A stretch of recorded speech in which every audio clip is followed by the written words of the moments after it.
Good morning friends. अपेक्षा online English classes अपने YouTube channel पर आपका हार्दिक स्वागत करती है। आइए एक नई टेस्ट सीरीज के साथ फिर हम अपीयर होते हैं आपके सामने। आज का पहला क्वेश्चन देखिए आप। Most shopkeepers in the mall jewellery and fashion items. यहाँ पर आपको दो क्वेश्चन कवर करने हैं। पहले तो वर्ब कौन सी आएगी और दूसरी फ्रेजल वर्ब कौन सी आएगी। तो यहाँ पर फ्रेंड्स देखिए आप, एनपीआर रूल लागू हो रहा है। पहले नाउन आ गई, फिर प्रपोजिशन आ गया, फिर दूसरी नाउन आ गई, तो आपकी वर्ब इसके अकॉर्डिंग आएगी। यहाँ पर आपका शॉपकीपर्स बहुवचन है, यानी जो वर्ब आएगी वो आपकी बहुवचन होगी, ये बात तो तय है। इसलिए ये दो तो चली जाएगी। ये सिंगुलर वर्ब है, इन दोनों को तो जाना पड़ेगा। अब कहीं पर आप व्यापार करते हैं तो डील इन आएगा। Deal is the right answer. कहीं पर आप व्यापार कर रहे हैं तो डील इन आएगा। तो डील विथ का क्या मतलब होगा? किसी से व्यवहार करना। ये दो फ्रेजल वर्ब आपकी आ सकती है।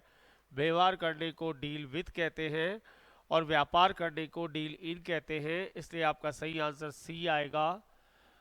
Most shopkeepers in the mall deal in jewellery and fashion items. यहाँ पर जो वर्ब आई शॉपकीपर्स के अकॉर्डिंग आई।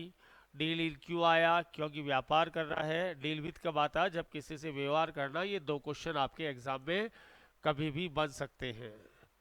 नेक्स्ट पर आइए। Neither the lawyer nor the convict is jam packed court. Neither nor की कहानी मैं समझा देता हूँ। नाइदर नोर के साथ दोनों सिंगुलर है, लॉयर भी सिंगुलर है और कन्विक्ट भी सिंगुलर है। नाइदर नोर के साथ जब दोनों सिंगुलर नाउन आए तो वर्ब कैसी आएगी? सिंगुलर आएगी। इसलिए यहाँ पर वाज आएगा। Was is the right answer. दूसरी कहानी क्या कहती है? दोनों यदि प्लूरल होते तो वर्ब प्लूरल आती। दोनों नाउन यदि प्लूरल होंगे तो वर्ब कैसी आएगी? प्लूरल आएगी। एक नाउन सिंगुलर और एक प्लूरल हो तो प्लूरल नाउन नोर के साथ आएगी और वर्ब हमेशा प्लूरल आएगी। तो नाइदर नोर की तीन कहानियां कंप्लीट कर दी मैंने। दोनों noun singular, verb singular.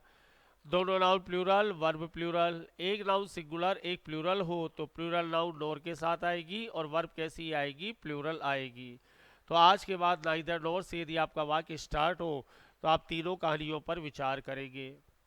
I doubt फिर एक बार आपके सामने।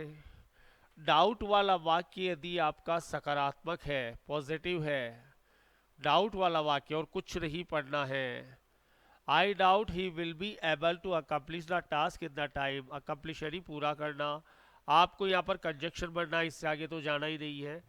यदि डाउट वाला वाक्य आपका सकारात्मक है, पॉजिटिव है, तो कंजक्शन या तो इफ आता है या वेदर आता है। कंजक्शन या तो इफ आएगा या वेदर आएगा। ढूंढो इफ या वेदर में से। नहीं है, नहीं है, नहीं है। If is the right answer. और ये वाक्य यदि नकारात्मक होता, निगेटिव होता या इंट्रोगेटिव होता तो नॉर्मल है कंजक्शन दैट आता। डाउट और डाउटफुल पर वाक्य आपका सकारात्मक ही आएगा ताकि लोग वहां पर दैट भरे और क्वेश्चन आपका गलत हो जाए। याद रहेगी, ग्रामर कंजक्शन का क्वेश्चन है। I don't why he so angry be. दो क्वेश्चन बन रहे हैं यहाँ पर। सबसे पहले तो समझने की फ्रेजल वर्ब बननी है, दोबारा आपके सामने आ रही है। तो समझने की जो फ्रेजल वर्ब आएगी वो आएगी मेक आउट। दोबारा आपके सामने बार बार रिपीट कर रहा हूँ मैं। डबल क्वेश्चन लेकर आया हूँ ताकि रिवीजन होता रहे। आई डोंट मेक आउट, मैं नहीं समझ सकता। Why he is so angry, कि वो मुझसे। अब एंग्री के साथ क्या भरेंगे? ये क्वेश्चन बहुत इंपॉर्टेंट है। एंग्री के साथ विथ आएगा। यहाँ पर तीन क्वेश्चन निकाल रहा हूँ मैं, तीन क्वेश्चन इजाद कर रहा हूँ मैं। जब आप किसी व्यक्ति से नाराज हैं तो एंग्री के साथ विथ आएगा। जब आप किसी बात पर नाराज हैं तो एंग्री के साथ एट आएगा। ये कहानी याद रहेगी आपको। जब आप किसी व्यक्ति से नाराज है तो एग्री विथ आएगा। जब आप किसी बात पर नाराज है तो एग्री एट आएगा। और याद रखना, इसका जो क्वेश्चन बनेगा वो कहाँ जाएगा अभी बता देता हूँ।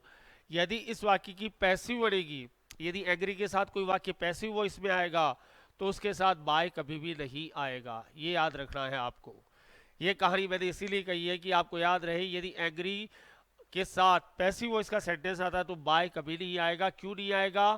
क्योंकि एग्री होना एक मानसिक क्रिया है और मानसिक क्रियाओं में कभी भी बाय नहीं आता है। पेपर आपका छोटी छोटी बातों से मिलकर बना होता है, छोटी छोटी बातों पे ध्यान देना है। एग्री के साथ विथ आ सकता है, एट आ सकता है, बाय किसी भी कंडीशन में नहीं आएगा। 4 क्वेश्चन हो गए आपके। Many people to safety by army helicopter from the flood area. सबसे पहले तो सेंटेंस पैसिव वॉइस का है। काफ़ी लोगों को पहुंचा दिया गया, ले जाया गया। पैसिव का ढूंढिए क्या आंसर आएगा। पैसिव है क्या, नहीं है। पैसिव है क्या, नहीं है। पैसिव है क्या, नहीं है। पैसिव यही है। काफ़ी लोगों को सुरक्षित स्थान पर ले जाया गया, वर ब्रॉट कर दिया आपने। क्या आर्मी से पहले आर्टिकल आएगा क्या? तो फ्रेंड्स आर्मी से पहले आर्टिकल द आएगा, नेवी से पहले आर्टिकल द आता है, एयरफोर्स से पहले आर्टिकल द आता है। एयरफोर्स होगा तो भी द आएगा। ये छोटी छोटी बातें जब बार बार रिपीट होती रहेगी तो आपका पेपर ऑटोमेटिक बन जाएगा। एक क्वेश्चन में डबल क्वेश्चन क्रिएट किए मैंने जानबूझकर। Many people were brought to safety by the army helicopter from the flood hit area. Flood यानी बाढ़ के उस क्षेत्र से उनको ले जाया गया। वर ब्रोड क्यों आया? टेंस का क्वेश्चन हो गया और आर्टिकल का क्वेश्चन हो गया। Blank space the correct meaning of the word in dictionary. एक अच्छा क्वेश्चन। आपको डिक्शनरी में से कोई करेक्ट वर्ड को ढूंढना है, गूगल पे कोई चीज़ आप सर्च करना है तो क्या फ्रेजल वर्ब आओगे? फ्रेजल वर्ब आएगी लुकअप। लुकअप यानी कोई भी ज्ञान का पता करना, डिक्शनरी में हो चाहे आपका गूगल पर हो। Lookup the correct meaning of the word. Look at क्या होगा? निश्चित दिशा में देखना। आप घड़ी में जो टाइम देखते हैं ना थोड़ी देर के लिए, वो लुक एट कहलाता है। थोड़ी देर के लिए घड़ी में क्या हुआ साहब? लुक एट हुआ। लुक फॉर किसी चीज की तलाश करना, किसी चीज की तलाश करना। लुक फॉर किस किस की तलाश कर सकते हो आप? जॉब की, लाइफ पार्टनर की, मकान की। ये आप क्या करते हो? आप लुक फॉर करते हो। और लुक थ्रो का मतलब अच्छी तरीके से पढ़ना। इसका ए, बी और सी ये तीनों फ्रेजल वर्ब तैयार कर लेना, एग्जाम में आने की पूरी पूरी संभावना। तो डिक्शनरी में से कोई वर्ड ढूंढोगे या कोई भी ज्ञान आप सर्च करते हो, आज के बाद सर्च को उठाओ, लुकअप को लाओ, क्योंकि लुकअप ही आपको एग्जाम में क्वेश्चन दिलाएगा। Every student to give ideas on the subject. अच्छा क्वेश्चन। एवरी की ग्रामर लगाओ। एवरी कहता है जिस वाक्य में मैं आ गया, जिस वाक्य में मैं आ गया उस वाक्य में कभी भी प्लूरल वर्ब नहीं आएगी। एवरी की और ईच की ग्रामर को रिपीट कर रहा हूं मैं। ईच और एवरी की प्लूरल वर्ब और दियर से कट्टर दुश्मनी है। प्लूरल वर्ब और दियर कभी नहीं आएगा, वर्ब हमेशा सिंगुलर आएगी। और हिज प्रोनाउन आता है, हर आ सकता है। तो दियर वाला खत्म करो कार्यक्रम, दियर वाला खत्म करो कार्यक्रम। अब ये और ये, तो यहाँ पर एवरी स्टूडेंट में लड़कियां भी शामिल है, हमको पता है, लेकिन मेल डोमिनेटेड सोसाइटी को प्रधानता देते हुए हम इसको भी कैंसिल कर देंगे। यहाँ पर आएगा हिज। प्रत्येक स्टूडेंट को पूछा जाता है, पैसिव का सेंटेंस है, टू गिव हिज आइडियाज, उसके आइडिया देने के लिए, इसलिए आंसर ए आएगा। ईच और एवरी की कहानी क्लियर। ईच और एवरी के साथ प्लूरल वर्ब नहीं आएगा कभी भी। प्रोनाउन हिज आता है, हर आ सकता है जब क्लियर कट लड़की हो तभी, नहीं तो एवरी स्टूडेंट में लड़की है लेकिन मेल डोमिनेटेड सोसाइटी को प्रधानता देनी है। दियर कभी भी नहीं आएगा। इस कहानी को बार बार रिपीट करता रहूंगा क्योंकि ये क्वेश्चन बनाने में बहुत एक्सपर्ट है। He was hankering success.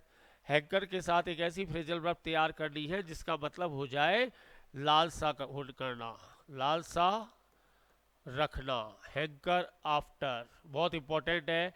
Hanker के साथ आफ्टर आएगा, जबकि 99% लोग फोर भरेंगे, दैट इज रॉन्ग। हैंकर के साथ आफ्टर आएगा। हैंकर आफ्टर का मतलब किसी भी चीज के लिए तीव्र इच्छा रखना, हैंकर आफ्टर कहलाएगा। बहुत अच्छा क्वेश्चन, गलत होने की संभावना 99%। द कंटेंट ऑफ बॉक्स खाली जगह, इनिंग फॉर एवरीवन, आर्टिकल भरना है और वर्ब भरनी है। फिर एनपीएन रूल आ गया, कंटेंट्स आ गया, प्रपोजिशन आ गया और बॉक्स आ गया। ऑफ से पहले आपका कंटेंट्स है, वर्ब इसके अकॉर्डिंग प्लूरल आएगी, इसके अकॉर्डिंग वर्ब नहीं आएगी। इनिंग से पहले आर्टिकल भरना है, शुरू भी होता है ई से, आवाज भी आती है ई की, आर्टिकल आएगा एन। वर्ब आएगी सिंगुलर, प्लूरल वर्ब को हटाओ, हटा दिया, हटा दिया। यहाँ पर इस भी आ सकता है, वाज भी आ सकता है, लेकिन एन के कारण ऑप्शन ए आएगा। वर्ब आएगी वॉच, वर्ब आएगी सिंगुलर, आर्टिकल आएगा एन। एनिग्मा का मतलब रहस्य, रहस्य को कहते हैं enigma. The contents of box was an enigma for everyone. Contents के अकॉर्डिंग वर्ब आएगी, आर्टिकल ई के अकॉर्डिंग आएगा, आवाज भी ई की, शुरू भी वोवल से। क्वेश्चन पेपर जितना कॉम्प्लिकेटेड होता है उतना करने का मजा आता है। It is a matter of importance. यहाँ पर सुपरलेटिव डिग्री की कहानी समझा देता हूँ थोड़ी सी। सुपरलेटिव डिग्री से पहले 99% दे आता है, 99% दे आता है। 1% में नहीं आता, जब आप उससे पहले कोई भी पॉजेसिव प्रोनाउन लगा देते हैं तो दे वहाँ से चला जाता है। जैसे आपने लगा दिया माई, लगा दिया हिज, लगा दिया दियर, लगा दिया कोई भी पॉजेसिव प्रोनाउन। कैसे, राम सबसे अच्छा लड़का है, Ram is the best boy, लेकिन वो मेरा सबसे अच्छा दोस्त है, Ram is my best friend. तो क्लियर समझ में आ गया। सुपरलेटिव डिग्री 99% आर्टिकल दे लेती है, 1% में नहीं लेती। कब? जब आप उससे पहले कोई भी पॉजेसिव प्रोनाउन लगा देते। ये सुपरलेटिव डिग्री की आर्टिकल से संबंध। अब आपको आंसर ए देना पड़ेगा, क्योंकि ये सब हो नहीं सकते, ये हो नहीं सकता बिना दे का है। यहाँ पर मोस्ट लगा रखा है, दो सुपरलेटिव डिग्री एक साथ नहीं आ सकती। मोस्ट और ईएसटी से बना शब्द कभी काम में नहीं आएगा, इसलिए ये ऑप्शन भी नहीं होगा। ऑप्शन होगा द ग्रेवेस्ट। क्लियर। आज सुपरलेटिव डिग्री के छोटा सा रिवीजन किया है मैंने क्वेश्चन के through. Next, A fish in troubled water. अब जो फिश ट्रबल्ड वाटर में होती है, परेशानी वाले पानी में होती है, वो उसको दूसरी मछलियां खा जाती हैं। देखिए, police take advantage when dispute between the two parties. दो पार्टीज के बीच में डिस्प्यूट हो गया, पुलिस अपना फायदा लेगी। वो कहते हैं ना हिंदी में, घर किसी का जले और हाथ कोई और सेक ले, यानी किसी के नुकसान से किसी को फायदा। ए फिश इन ट्रबल्ड वाटर कहलाएगा। एग्जाम्पल, पुलिस दोनों पार्टियों से पैसा ले लेती है, तुम लड़ो भरो, मेरा कोई लेना देना नहीं है। तो यहाँ पर किसी के नुकसान से किसी को फायदा होगा। Take advantage of difficult situation, नुकसान किसी और का हो रहा है, फायदा कोई और ले जाएगा। ए फिश इन ट्रबल्ड वाटर, वही वो बात, दो बिल्लियां लड़ रही है, फायदा बंदर ले जाएगा, वो कहलाएगा a fish in troubled water. Die hard, एक स्टूडेंट को अपने लक्ष्य के प्रति डाई हार्ड होना चाहिए। एक स्टूडेंट को अपने लक्ष्य के प्रति, बुल्सआई कहते हैं लक्ष्य को, अपने लक्ष्य के प्रति डाई हार्ड होना चाहिए, मतलब अटल होना चाहिए। अटल कर लिया, मुझे ये बनना है तो बनना है, बीच में कोई अवस्ट्रक्शन नहीं है, कोई अवस्ट्रक्शन नहीं है। डाई हार्ड का मतलब तय इरादा कर लिया तो कर लिया। आंसर जाएगा ए के पास, अनविलिंग टू चेंज, एक अटल इरादा, एक दृढ़ निश्चय को कहते हैं डाई हार्ड। जो कह दिया वो कह दिया, फाइनल है, दुनिया इधर की उधर हो जाए, चेंज नहीं होगा। एट वंस विट्स एंड, विट का मतलब होती है बुद्धि, एंड का मतलब उसका एंड हो गया, बुद्धि का एंड हो गया। कैसे? जब आपका मोबाइल और आपका मनी खो गया किसी दूसरे शहर में, क्या करोगे आप? खाना कैसे खाओगे? वापस कैसे आओगे? यानी आपकी बुद्धि काम में नहीं कर रही है, असमंजस की स्थिति में हो आप परेशान हो, क्योंकि बुद्धि किससे लो? पैसे, मोबाइल से चलो हेल्प लो ले लोगे, परेशान हो आप। आंसर जाएगा सीधा सी के पास, to get puzzled is the answer of at one wits end. बुद्धि काम में नहीं कर रही, क्या करे क्या ना करे, बुद्धि काम में नहीं कर रही, at one's wit's end. At one's beck and call, beck का मतलब होता है इशारा करना, BEC के है। कॉल का मतलब आवाज देना। अब कोई नौकर है, पहले इशारा किया तो नहीं आया, फिर उसको कॉल किया तो उसे आना ही पड़ेगा, तो किसी के इशारों पर नाचना बैक एंड कॉल कहलाएगा, इशारों पर नाचना। जैसे ओपुलेंट पीपल है, वो ये मानते कि लॉ जो है, कानून है, उनके इशारों पर नाचता है, ऐसा उनका मानना है कि वो कितना भी बड़ा अपराध कर दे वो एक्विट हो जाएंगे, कानून उनके बैक एंड कॉल है, ऐसा वो मानते हैं। ओपुलेंट पीपल, किसी के इशारों पर नाचना। आंसर जाएगा कि किसके पास? डी के पास, D is the right answer. To be dominated by someone, किसी के इशारों पर नाचना, बैक एंड कॉल BEC के है। मैं कहूँ the SP of Jaipur is at my beck and call, मेरे इशारों पर है, कानून मेरे इशारों पर है, beck and call. A flash in the pan, pan पहले एक बंदूक होती थी, उसके पीछे एक पेन होता था, यानी थोड़ी छोटी जगह, जब गोली जाती थी तो उसमें एक चमक आती थी, उसे फ्लैश कहते हैं। तो फ्लैश इन द पैन का मतलब सपोज करिए कोई कौन बनेगा करोड़पति में गया, गया था तब 1 रुपया भी जेब में नहीं था, वापस आया तब करोड़पति हो गया। अचानक मिली, अचानक और क्षणिक सफलता जो मिलती है ना, वो फ्लैश इन द पैन कहलाती है। मतलब उम्मीद तो नहीं थी लेकिन फिर भी जीत गए। Kaun Banega Crorepati? Best example answer number A, an unexpected triumph. Triumph का मतलब होती है जीत, और फ्लैश इन द पैन का मतलब अचानक आपको सफलता मिल गई। बाय लक या बाय फ्लूक जो आपको सफलता मिलती है वो फ्लैश इन द पैन कहलाती है। नेक्स्ट पर आइए। A chip off old block, जैसा कहते हैं ना, जैसा बाप वैसा बेटा, चिप ऑफ ओल्ड ब्लॉक। बाप माइजर है, कंजूस है, बाप कंजूस है, बेटा मक्खी चूस है, और उससे भी बड़ा एक कदम आगे मक्खी चूस है। क्लोज फिस्टेड है, बाप माइजर, बेटा क्लोज फिस्टेड। जैसा बाप वैसा बेटा, a chip off old block. Answer number कहाँ जाएगा? ए। वेरी सिमिलर टू इस फादर, अपने पूर्वजों के गुण रखना, अपने पूर्वजों जैसे गुण रखना। A chip off old block, जैसे आसाराम का बेटा नारायण साई है, a chip off old block, एक कदम आगे उससे।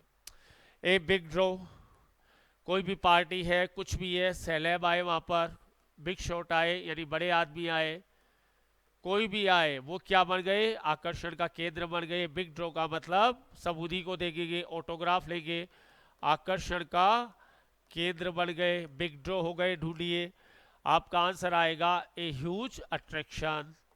आंसर में डायरेक्ट मत जाया करो, पहले क्वेश्चन से बातें करो, क्वेश्चन से मोहब्बत करो, क्वेश्चन से प्यार करो, क्वेश्चन अपने आप ही आपको रास्ता दे देगा। डायरेक्ट आंसर जब मत किया करो। ये फ्लैश एंड ब्लड, आपकी शादी है, सारे फ्लैश एंड ब्लड आएंगे, शादी में तो आएंगे ही। फ्लैश एंड ब्लड का मतलब होगा सगे संबंधी, सगे संबंधी को कहते हैं हम फ्लैश एंड ब्लड। फ्लैश यानी इंसान का मांस या इंसानी स्किन, ब्लड का मतलब खून, सगे संबंधी को कहते हैं flash and blood. Answer number A, relative is the right answer. तो फ्लैश एंड ब्लड का सिमिलर वर्ड क्या आया? रिलेटिव। रब हिम इन रॉन्ग वे, रब यानी रगड़ना, रॉन्ग वे यानी गलत तरीके से। बिल्ली को हेड से टेल उसके बालों को करेंगे तो खुश हो जाती है, उल्टा कर दो आप, टेल टू हेड उसके बालों को करो जोर से, वो नाराज हो जाएगी। तो यहाँ पर नाराज होने को कहते हैं रब him in A wrong way. हमने एग्जाम्पल लिया, कोई भी हमारा कंप्यूटर या लैपटॉप बिना पूछे टेम्पर विथ करेगा, छेड़ाछाड़ी करेगा, तो हम राजी थोड़ी होंगे। छेड़छाड़ करना, कोई भी हमारा कंप्यूटर लैपटॉप हमारी कोई भी प्राइवेट चीज़ को टच करेगा, बिना पूछे लेगा, वो बिना पूछे टेम्पर विथ करेगा, तो नेचुरल नाराज होंगे। तो रब him in A wrong way का मतलब हो गया एनोय समबडी, किसी को नाराज करना। एनोय, एनोय की ग्रामर आपने पढ़ ली, आंसर आपके पास फ्रेज दे गई। ए स्टाकिंग हॉर्स, स्टाकिंग हॉर्स का मतलब होता है अपनी असली नीयत को छिपाना। स्टाकिंग हॉर्स का मतलब होता है कि दिल में तो कुछ और है और दिखा कुछ और रहे हो, जैसे पॉलिटिशियन दिखाते हैं, राजनेता के दिल में दिमाग में रहता है कुछ और, इलेक्शन में दिखाते हैं कुछ और, वो सारे के सारे स्टॉकिंग हॉर्स है। कोई बहाना करना, कोई अपने असली विचारों को छिपाना, स्टॉकिंग हॉर्स कहलाता है। Answer number B, pretence is the right answer. पहले क्या करते थे, कुछ शिकारी होते थे घोड़ों की आड़ में, वो पंछियों का शिकार करते थे, तो वहीं से फ्रेज बन गई स्टॉकिंग हॉर्स का मतलब अपने असली इरादे छिपाना, कोई बहाना करना, स्टॉकिंग हॉर्स। आइए डायरेक्ट इनडायरेक्ट के क्वेश्चन लिए मैंने। I get up every morning at 7 o'clock, Peter said. कुछ नहीं, यहाँ पर एवरी मॉर्निंग है, देखिए इसको पकड़ना है। एवरी मॉर्निंग का मतलब आदतन कार्य है, क्या है? आदतन कार्य है। और जब अंदर कहीं पर आदतन कार्य होता है, अंदर का टेंस नहीं बदलता है, टेंस नहीं बदलता है। गोट अप, टेंस बदल गया, नहीं होगा। गोट अप, टेंस बदल गया, नहीं होगा। गोट अप नहीं होगा, यहाँ पर नहीं बदला, टेंस नहीं बदला है, सिर्फ प्रोनाउन बदला है, वो तो बदलेगा ही। तो ये आंसर नंबर डी आएगा। Peter said he gets up every morning at 7 o'clock। पहला रूल क्लियर। अंदर रिपोर्टिंग स्पीच में कोई आदतन कार्य हो तो अंदर का टेंस नहीं बदलता है। डायरेक्ट इनडायरेक्ट और एक्टिव पैसिव को आप ट्रिक से पकड़ोगे, बनाने नहीं बैठना है, बनाने बैठो तो पूरा पेपर हो जाएगा। आप देखो ट्रिक देखो, he said I came here yesterday, yesterday को पकड़ो, हेयर को पकड़ो। यस्टरडे का आंसर द प्रीवियस डे आना चाहिए और हेयर का देयर आना चाहिए। क्लियर? और यहाँ पर इसका डायरेक्ट हो जाएगा प्रीवियस डे। और केम आपकी वर्ब की सेकंड फॉर्म है, रूम नंबर 5 है, ये चला जाएगा साथ में, हेड प्लस V3 आएगा। ढूंढो, तीनों को मिला के आंसर ढूंढो। देयर है, द प्रीवियस डे है, लेकिन वेंट है, गलत हो गया। हेड कम है, देयर है, द प्रीवियस डे है, हो सकता है अभी कर नहीं रहे। केम है, देयर है, यस्टरडे है, नहीं होगा। हेड कम है, देयर है, द प्रीवियस डे है, नहीं होगा। हेड कम है, देयर है, द प्रीवियस डे है आंसर, लेकिन इसमें हमारा इंक्वायर्ड दे रखा है, ये आंसर नहीं होगा, सेकंड आंसर होगा। He said that he had come there the previous day. Here का देयर होगा पहला, यस्टरडे का द प्रीवियस डे होगा दूसरा, और V2 का हेड केम होगा आपका तीसरा आंसर होगा हेड केम। इसका आंसर होगा बी। ट्रिक से आंसर पकड़ना है, बनाने नहीं बैठना है। He said to them all goodbye my friends। विदाई सूचक शब्दों में गुड बाय आ गया, पकड़ो इसको विदाई सूचक को। विदाई सूचक शब्दों में रिपोर्टिंग वर्ब बेड आती है, पहली बात। कंजक्शन नहीं आता है, दूसरी बात। देखते हैं बेड वाला कौन सा है। बेड वाला नहीं है, नहीं है, नहीं है, केवल एक ही आंसर है, he bade goodbye to all his friends. क्या क्यों दिमाग लगाए, आंसर आ रहा है हमारा। गुड बाय की पैसिव में, विदाई सूचक शब्दों की पैसिव में कंजक्शन नहीं होता है और रिपोर्टिंग वर्ब बेड बन जाती है, बन गई बेड, कंजक्शन कहीं पर है नहीं। ट्रिक लगानी है यहाँ पर, करने नहीं बैठना है, करते रहो सारी जिंदगी।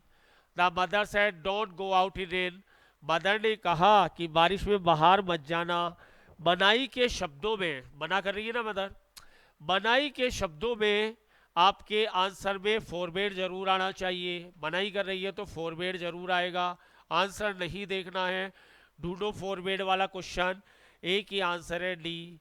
Mother forward her to go out in rain. Forward जहाँ गया उस वाक्य में नोट नहीं आएगा, क्योंकि नोट इसमें शामिल है। जब हमें हमारा आंसर मिल गया, बाकी तीन को देख के क्या करना है, क्यों टाइम वेस्टेज करें। आंसर देखोगे कंफ्यूजन होगे, पहले ट्रिक लगाओगे, ट्रिक क्या कह रही है, ट्रिक लगाना मैं सिखा दूंगा। I invited Ram to come for a drive the following day. देखिए आप, अच्छा क्वेश्चन है, देखते लोग घबरा जाते हैं, पता नहीं क्या आ गया। द फॉलोइंग डे आ गया, इसका मतलब ये इनडायरेक्ट दे रखा है इसने क्या दे रखा है, इनडायरेक्ट। हमें इसका डायरेक्ट ढूंढना है, ढूंढ लेते हैं कौन सा वर्ग है। द फॉलोइंग डे किसका इनडायरेक्ट होता है, टुमारो का। द फॉलोइंग डे किसका इनडायरेक्ट होता है, टुमारो का। इनवाइटेड जो है वो आपका नीचे वाले जो इसका रूम है V1 V5 का होता है, लेकिन इतना दिमाग हम नहीं लगाते। द फॉलोइंग डे इनडायरेक्ट होता है टुमारो का। टुमारो वाला आंसर ढूंढो, है क्या, नहीं है, नहीं है, नहीं है, केवल एक आंसर है। पढ़ लो इस आंसर को बड़े प्यार से। डी वाला right answer. I said Rama would you like to came for a drive tomorrow. जबकि यूनाइटेड में वुड यू लाइक है, कोई लेना देना ही नहीं है, पर हमको क्या लेना देना है, हमको भी क्या लेना देना, हमारा आंसर मिल गया ना। The invite the following day tomorrow का इनडायरेक्ट होता है, हमें हमारा आंसर मिल गया, मैटर इज और। हम भी क्यों दिमाग लगाएं, हमें PhD नहीं करनी है, हमें क्वेश्चन बचाना है। He said alas I am undone. Alas, alas आ गया साहब, क्या आ गया, अलास आ गया, मतलब दुख हो गया आपको। अलास का मतलब दुख शो हो गया, ये बात है, दुख का कुछ न कुछ आएगा। दुख के लिए क्या आता है, एस्क्लेम्ड विथ, या तो सोरो आएगा या एस्क्लेम्ड सैडली आएगा, दो ही आते हैं दुख शो करने के लिए। सरप्राइज आता आएगा क्या, दुख के लिए नहीं आएगा, खत्म करो। ही टोल्ड, टोल्ड आता ही नहीं है। ही एस्क्लेम्ड अलास, अलास दोबारा आएगा नहीं, अलास जैसे शब्द हट जाते हैं तो तीन खत्म हो गए ना, हो गए, बचा कौन सा, C. He exclaimed sadly, sadly that he was undone. बाकी से एम का वाज हो गया, आई का ही हो गया, लेकिन हमें तो क्वेश्चन सैडली से ही मिल गया, तो कहाँ को दिमाग लगाएं हम, हमारा काम तो ये दे रहा है ना। हमें हिंट को पकड़ना है, बहुत जल्दी पकड़ना है, बहुत स्पीड से पकड़ना है, वहां पर PhD नहीं करनी है आपको, फिर मैं बता देता हूँ। He said to her what a cold day. उसको, भैया को आश्चर्य हो रहा है। आश्चर्य का शब्द देखो, भाई को आश्चर्य हो रहा है, विस्मयबोधक का चिन्ह, ठीक है ना। वॉट यदि आ जाए और ये आ जाए तो आश्चर्य का वर्ड है सबसे पहली बात, तो इसके रिजल्ट में क्या आएगा, वेरी आता है। एक तो एक इसको सिंपल पढ़ो पहले, वॉट ए कोल्ड डे। कितना बढ़िया दिन है। तो आपको आश्रय होता है, तो आश्रय में क्या सोरोफुली आएगा क्या? सोरोफुली आएगा क्या? नहीं आएगा। आश्रय में टोल्ड आएगा क्या? नहीं आएगा। अब क्या रह गया? दो answer. He exclaimed with surprise होना चाहिए था, मगर ना बी में है ना सी में है, दोनों में एक्सक्लेम में रुक गया। रुक गया तो रुक गया, हमें क्या करना है? अब बोले सर ये ऑप्शन होगा कि ये ऑप्शन होगा। बहुत अच्छा क्वेश्चन अभी बाकी है। देखो, he exclaim that it was a cold day और इस claim that it was a very cold day, दोनों में फर्क है। ये ऑप्शन होगा कि ये ऑप्शन होगा? तो जब वाट और हाउ आ जाए तो वो जनरली इनडायरेक्ट में एक शब्द जरूर देते हैं, उस शब्द का नाम है वेरी। उस शब्द का नाम है वेरी। जब वाट और हाउ हटेगा तो वो अपनी जगह एक वर्ड देके जाता है वेरी। तो अब आपका आंसर क्लियर हो गया। ये आंसर हो सकता था यदि ये नहीं होता तो, लेकिन इसके होते हुए, आंसर नंबर 4 के होते हुए आंसर नंबर बी नहीं हो सकता। He exclaim that it was a very cold day. बहुत अच्छा आंसर आया, D is the right answer. Next आइए। The stranger said can you show me the way. सबसे पहली बात क्वेश्चन वाचक है। क्या है? क्वेश्चन वाचक। तो जब आपका क्वेश्चन वाचक आ जाए तो कंजक्शन क्या आता है? इफ या वेदर आएगा। यहां से पकड़ो, अभी बनाने मत बैठना। वाक्य अफर्मेटिव हो जाएगा, दूसरी बात, और कैन का कुड हो जाएगा, तीसरी बात। कैन का तो कुड हो जाएगा, इफ और वेदर कंजक्शन आएगा। लगाते हैं हमारी कहानी। दैट कंजक्शन है, हटा दो। दैट कंजक्शन है, हटा दो। कैन का कैन ही दे रखा है, इसको भी हटा दो, इसको भी काम खत्म करो। अब हमारा रह गया ये और ये। यहां पर यू दे रखा है और यहां पर ही दे रखा है। तो हमें क्या करना है? हमें यहां पर क्या यूज करना है? The stranger ask whether I could show him the way, और उसमें the stranger ask whether, whether दोनों में है। ही कुड शो बी, यहां पर बी का बी दे रखा है, बी का बी आ नहीं सकता, इसको भी हटाओ, खत्म करो काम।